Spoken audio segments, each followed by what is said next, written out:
제5차 재난지원금인 코로나 상생 국민지원금의 신청 및 지급 시점이 다음 달 6일이 유력하게 검토되고 있는 것으로 알려졌습니다. 첫 주 쏠림 현상을 막기 위해 백신 신청과 마찬가지로 요일제를 적용할 예정이며 오프라인 신청은 이보다 다소 늦게 시작될 것으로 보입니다. 카드를 통한 신청은 카드사 홈페이지나 앱을 통해 신청 시 충전되는 방식이며 지역사랑 상품권 역시 같은 방식으로 이루어질 전망입니다.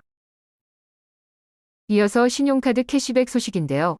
한다 안 한다 말이 많았던 캐시백에 대해 10월부터 시행하기로 정부가 밝혔습니다. 2분기 월 평균 카드 사용액보다 3% 이상 증가한 신용카드 사용액에 대해 10%를 캐시백으로 환급해주는 것인데요. 당초 계획이었던 3개월이 아니라 2개월간만 시행하기로 결정됐습니다.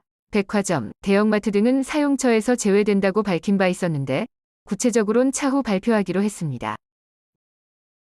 국내 18세에서 49세 코로나 확진자들 10명 중 9명은 백신 접종을 하지 않은 것으로 분석됐습니다.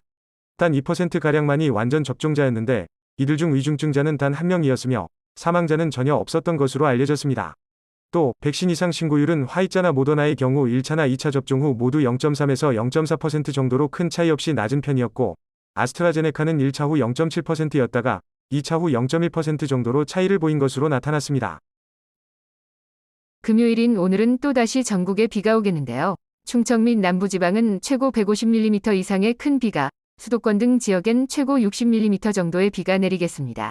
비가 내리면서 서울 낮 기온 24도 등 어제보다 다소 낮아지겠고 대구와 광주, 부산은 29도로 예상되고 있습니다.